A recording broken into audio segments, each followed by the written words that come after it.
Morning folks. So as you just saw, I'm doing the Mary Towneley Loop, which is part of the Pennine Bridleway.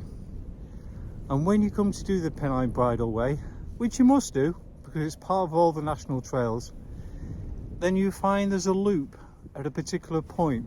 So heading north to south or south to north, a large roundabout, one that's 47 miles round, and you have to make a decision. Do you go west round or east round? And so I'm going to do the complete loop so that I know when I come to do the Pennine Bridleway, shall I go west or shall I go east?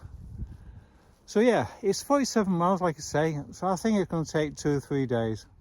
I haven't got a lot of daylight, so I need to push on.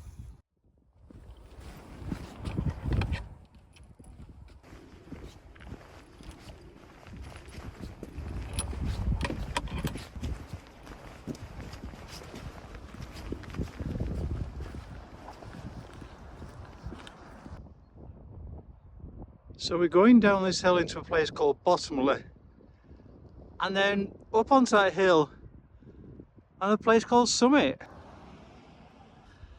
Now you might wonder what this perfectly round structure is.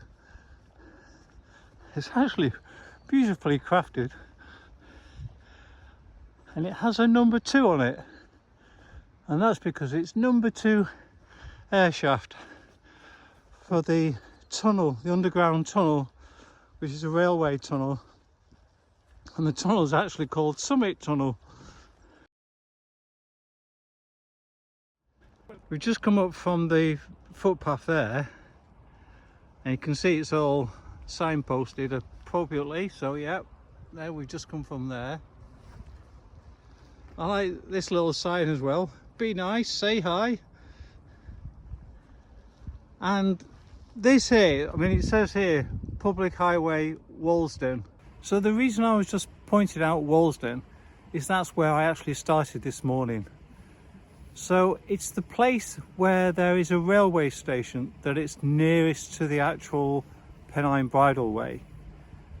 There are obviously, being a loop, you can start anywhere you want to, but if you start there, it's probably half a mile at the most to get onto the actual loop. With a loop, you can obviously go in either direction, but I've decided to take a clockwise direction. Somehow I just feel that's more instinctively the right way to go. So I'm currently heading south, and then when I get to Summit, that's when I start heading in a westerly direction. And I'm hoping to get to Waterfoot by the end of the day, because I can get resupply, fresh water, whatever else I might need. That's the plan. We shall see where we get to.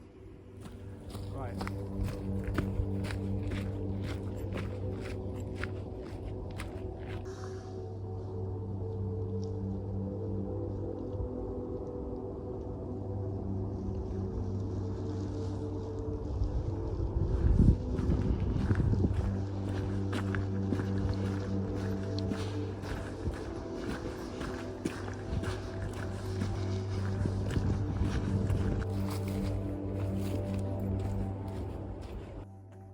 So who is Mary Towneley, you might ask, as I did?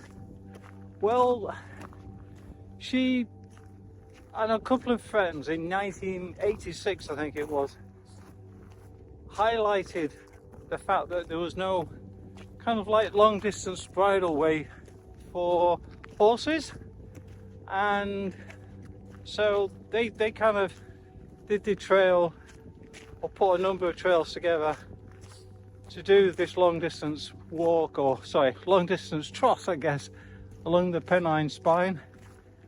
And then she did a lot of campaigning to try and get the bridleway, a national bridleway, founded. And the loop was the first part of the national bridleway that was opened in 2002.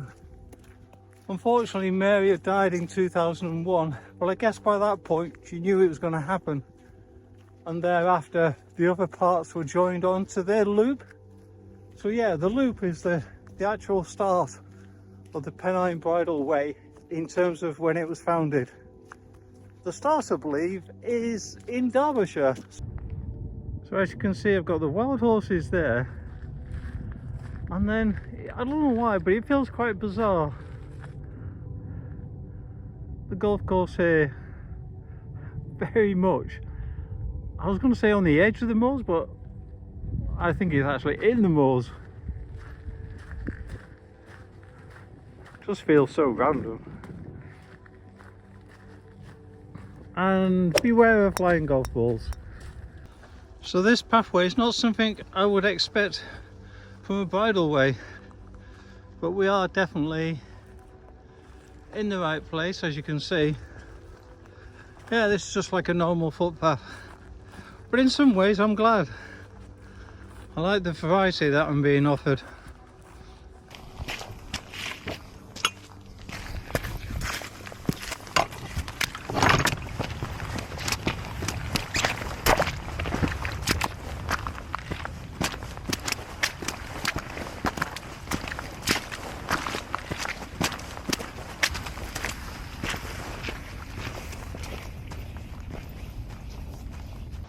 So I've just crossed a major road there that goes into Rochdale. I'm heading through this woods here to get back on the moors. But I was just taken by this tree, how it's twisted here.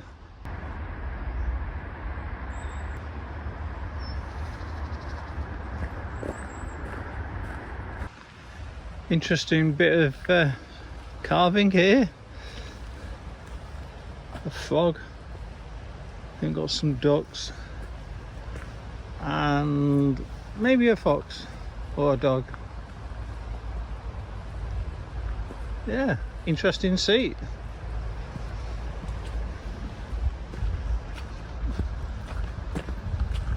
There we go. Apparently we're in Spoden Valley.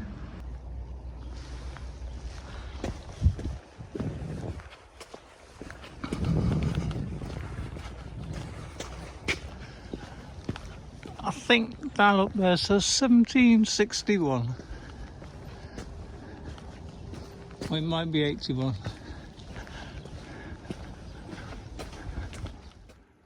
So you might just see behind me there, I'm on a cobbled trackway at the moment, which, considering I'm in the middle of nowhere, is a bit strange. But in 1860 there was a cotton famine. And what happened was that they could gain employment by taking part in doing all the roadways, the trackways, the pathways, being put to work, obviously hard manual labour, but nonetheless it helped to keep their families from starvation. And there's just so many tracks around here were actually laid down in the 1860s. Of course, I'm thankful. Right, the cobbled road has disappeared now, so I need to see where I'm placing my feet. So I'll catch you later. I've come off the Pennine Bridleway path just to, I thought I might as well get to the very top and get to this trig point there, but something over here has caught my eye, so I'm going to investigate what this is. Some kind of inscription there. I have no idea. Oh, this is more interesting. Yep, so we just come up the Oly Moor cotton famine road. Apparently Blackpool's over in that direction, maybe on a clear day. Pendle Hill apparently is straight ahead, 14 miles. We'll go around this way.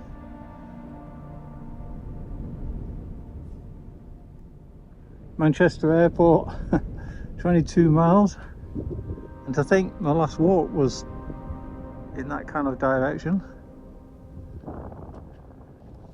I might as well touch the trig point while I'm here. It's just one of those things.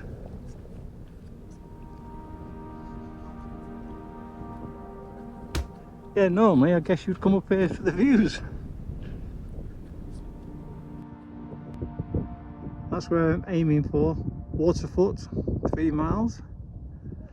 It's now 2:30, so making good time.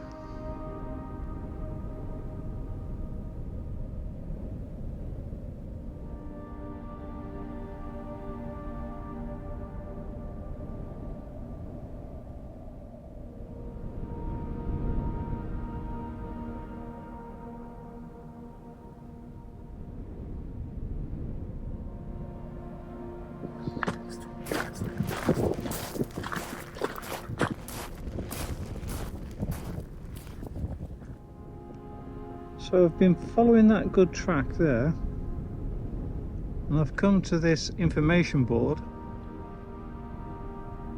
that says it's the Valley of Stone, Crag Quarry Tramway. And there's a map here from 1913,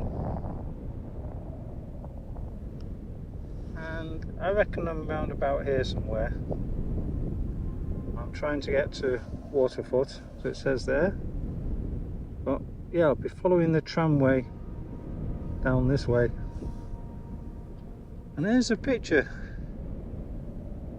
They had steam engines, steam locomotives on the tramways. And it was opened in 1867 and extended across the high moorlands in 1888. So yes, I best get chugging.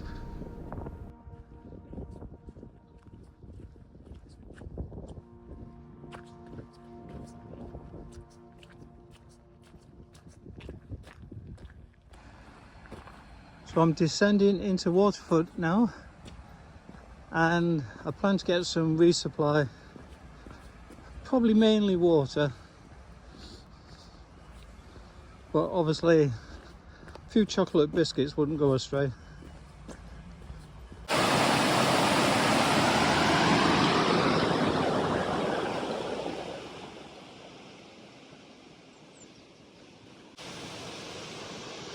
Well, as it says there, I'm now in Waterfoot. Leaving Waterfoot behind now. And as you can see, quite misty. And it's starting to get dark. I'm starting to lose daylight. So I need to try and find somewhere to wild camp, which I don't think will be too difficult. But I just need to get a little bit further away from urban.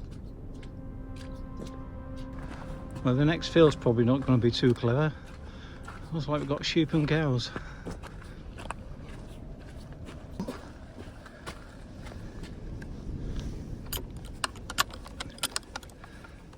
Every gate seems to be different.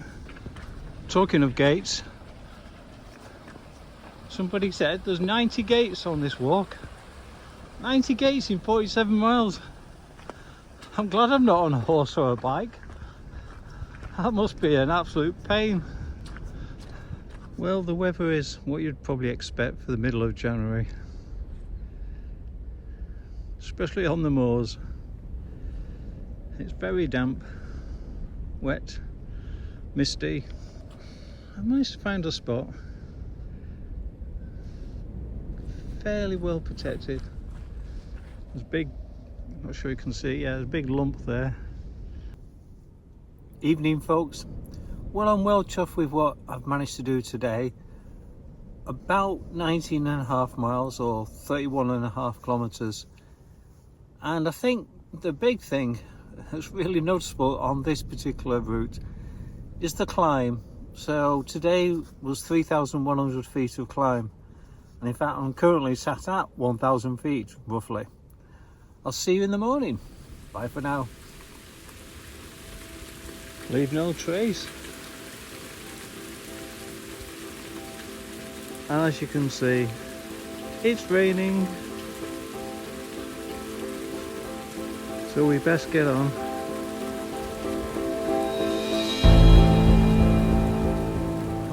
things I love about coming out and about.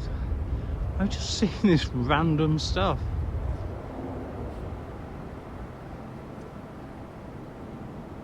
From afar, I was so curious as to what this was. How random is that?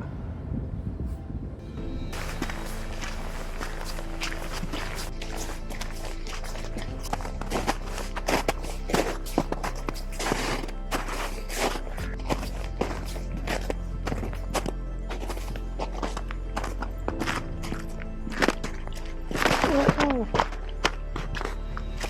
Close one.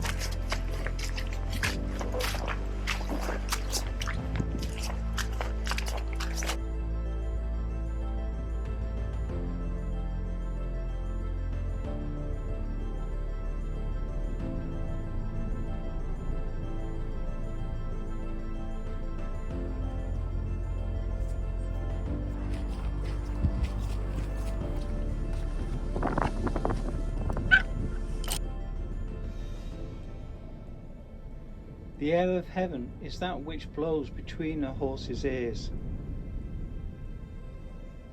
Lady Townley, MBE.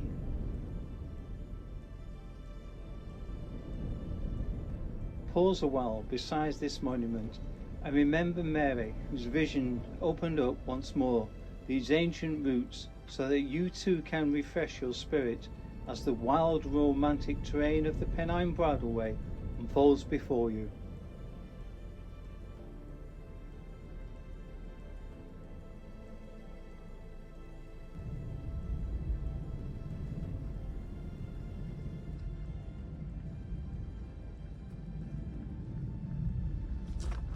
So you notice round here there's lots of little hillocks, and they're actually slag heaps that are from the result of line burning.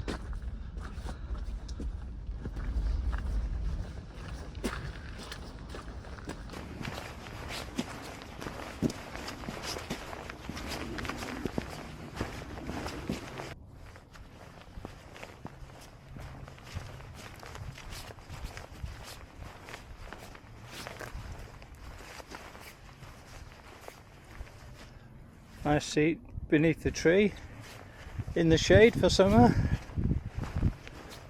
In the winter it just gets dripped on. Well, I found a useful map, but it's on the floor.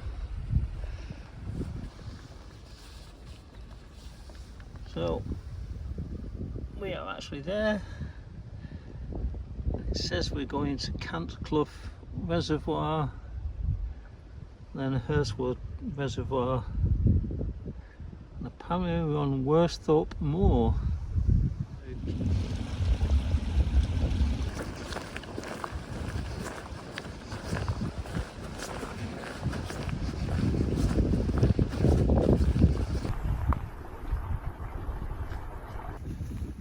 So the parts of the walk I've got to now apparently is the biggest area in the South Pennines for collecting water. So there's quite a few reservoirs around.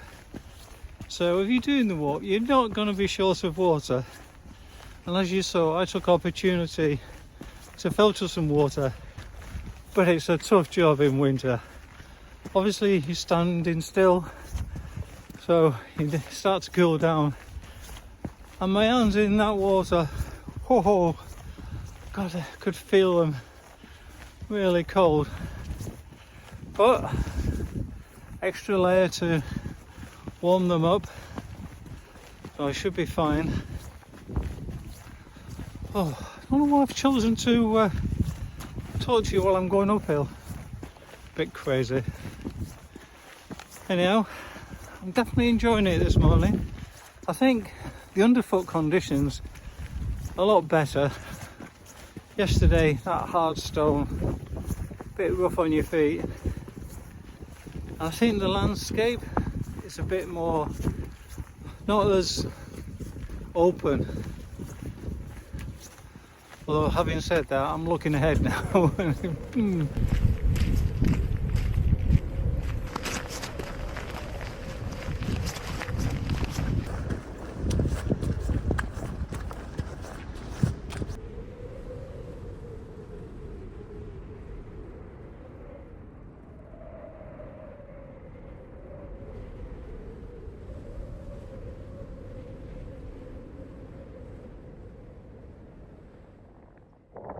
Jeffrey and Sheila love living in Hurstwood and walking these hills. I can understand that.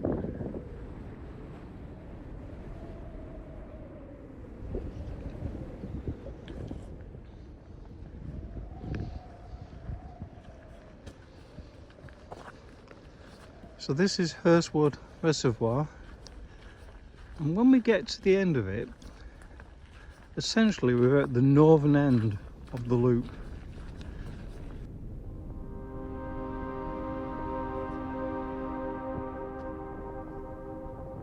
Yep, that's the way to go if you want to continue on the Pennine Bridleway, heading north. We're sticking to the Mary Towneley Loop, so we're going this way.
Well, this caught my eye. The 906 bus walks.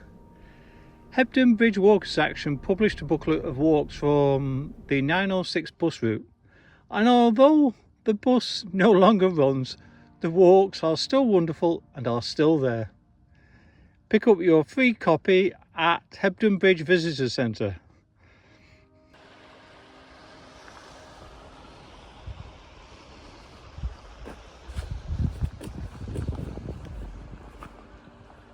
We must be in Yorkshire, the source of Yorkshire's water.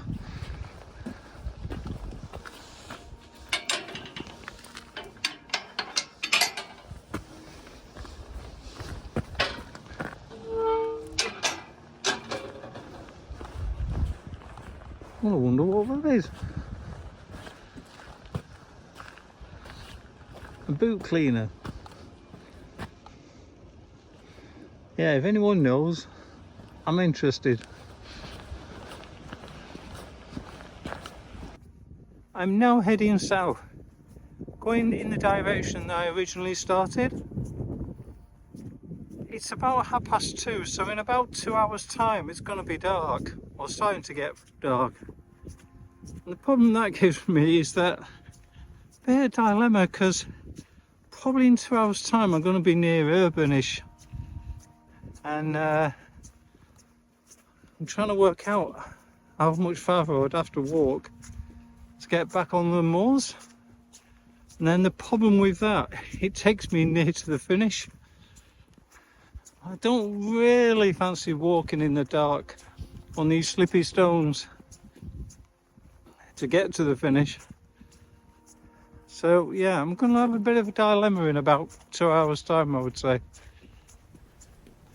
Meanwhile, I'm still enjoying it.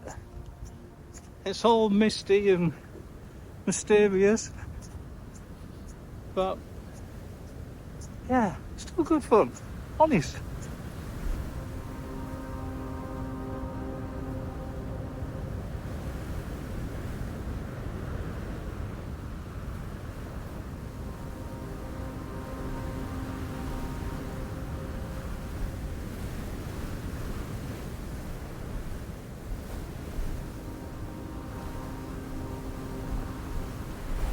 Evening. Well, I managed to do 18 miles today and 2,700 feet of ascent, so quite a happy day. Right, that's enough. I need to get my rest and prepare for the finish in 10 miles time.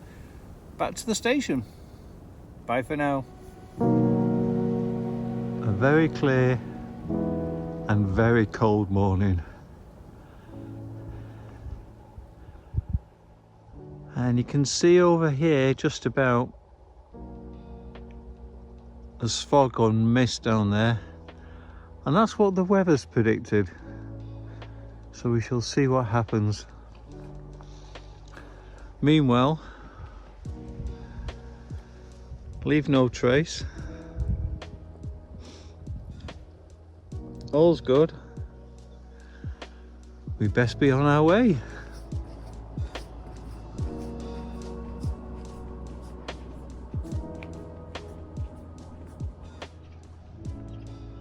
Oh, that's interesting. New delighting, and it says Birdstone Brewing, Hebden Bridge camping. So in theory that's the only camping site on the route that I'm aware of or have come across. We're spotting the campsite before, and that being called Ramblers B&B, I've realised that the Pennine Way is just down the road. So we're almost running parallel to it now.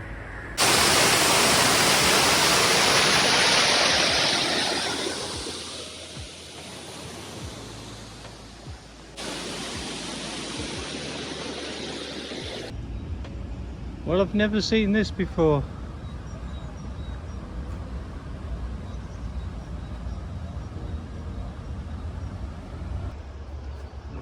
So as you saw from the sign, I'm doing both now, the Pennine Way and the Pennine Bridleway.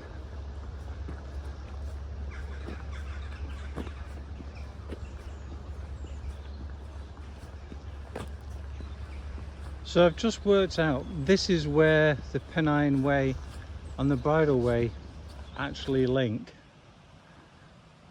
but people coming on the Bridleway, when they hit this point, can actually go off to Hebden Bridge, and that's the explanation there.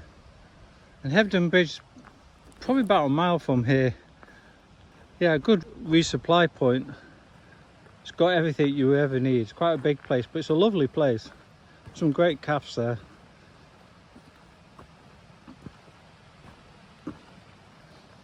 So we're actually following this, but just for maybe a kilometre at the most, and then we turn off heading north, and again running parallel to the Pennine Way.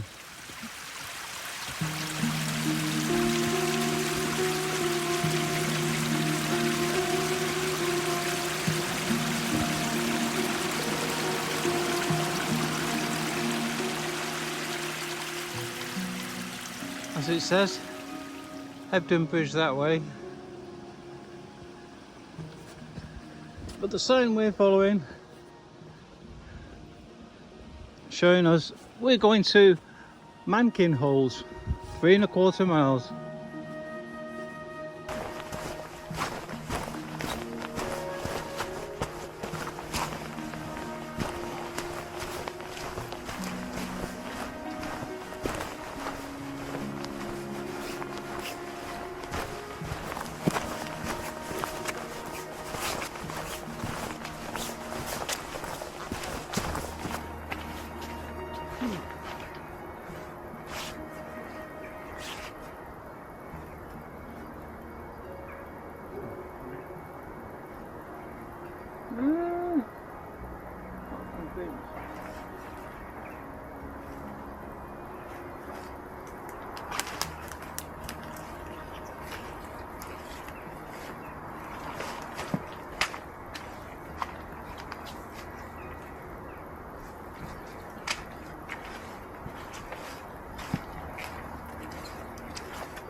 Well, this is the first time that I've been let down by the signage.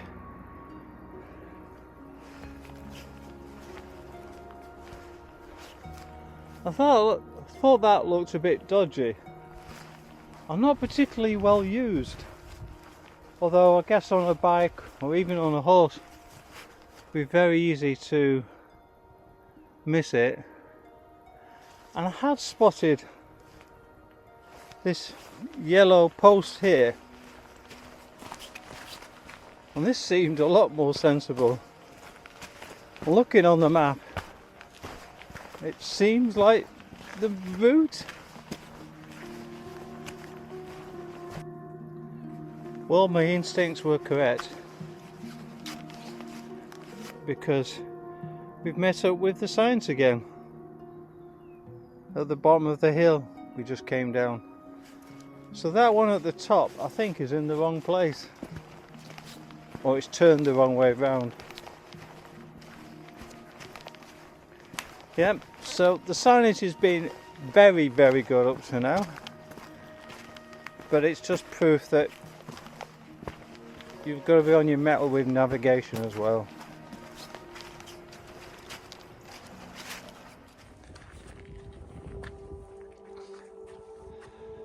So the Pennine way goes that way to Stoodley Pike, but we're going in that direction. But this mist is annoying, because even from the low way we would have been able to see the pike and the monument that's on it. It's a very tall monument that can be seen from miles away, but we won't be able to see much. In fact, we can't see much. Guess what? We can just about see it. In fact, it's fading fast.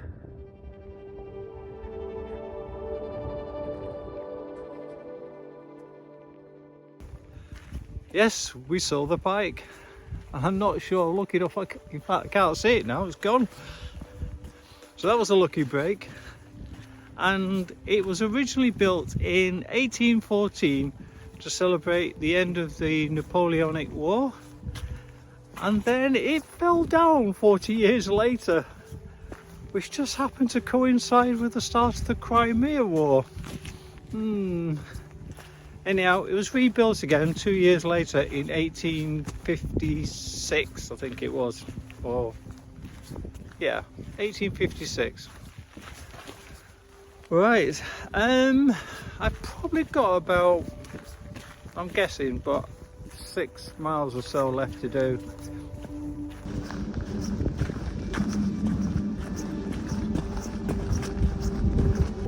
Thank you guys for not blocking the track.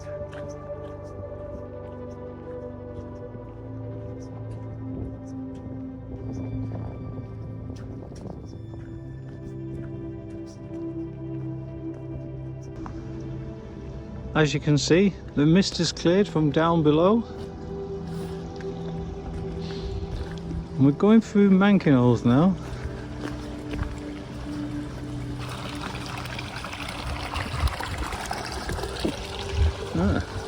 Very convenient if you've got a horse.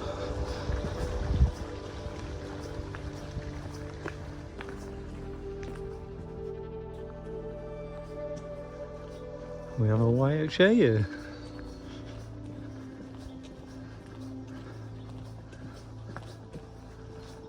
Doesn't look like it's open at the moment, but a nice old building.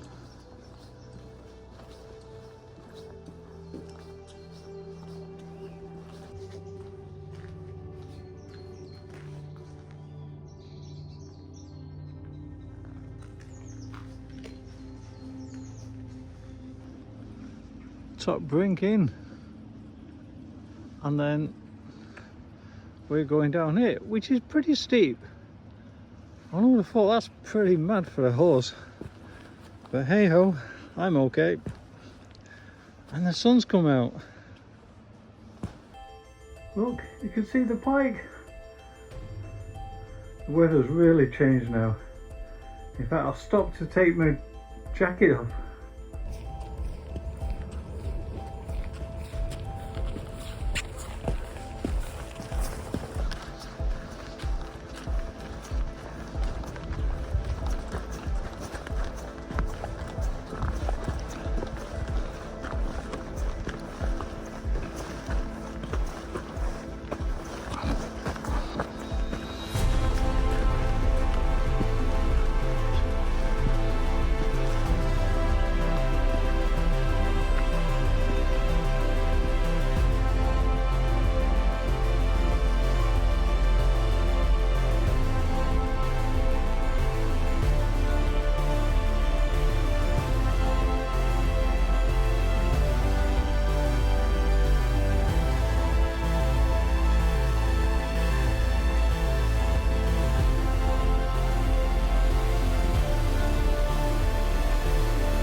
the end now. Down there is Walsden, which is where I'm going to catch my train. So I've got about half an hour's left of walking. I'm heading over to a farm where I started, North Hollingworth Farm I think it's called. That's where I walked up from Walsden. I will have completed this in about 2.5 days. So it's definitely doable over the 3 days. And I've been surprised. I don't know what I was expecting. I suppose it to be possibly more road than it was. And the signage has been really good. You have to be on your mettle, like all these things. Yeah, I mean, the variety of landscape and the views, especially if you get a day like today. I only had the sun for about 2 hours, and that's been at the end. But otherwise, it was a bit challenging. And it is the middle of winter. It's middle of January, so what do you expect, Nigel? But I hope you've enjoyed it. And thanks for your company. See you again on the trails, guys.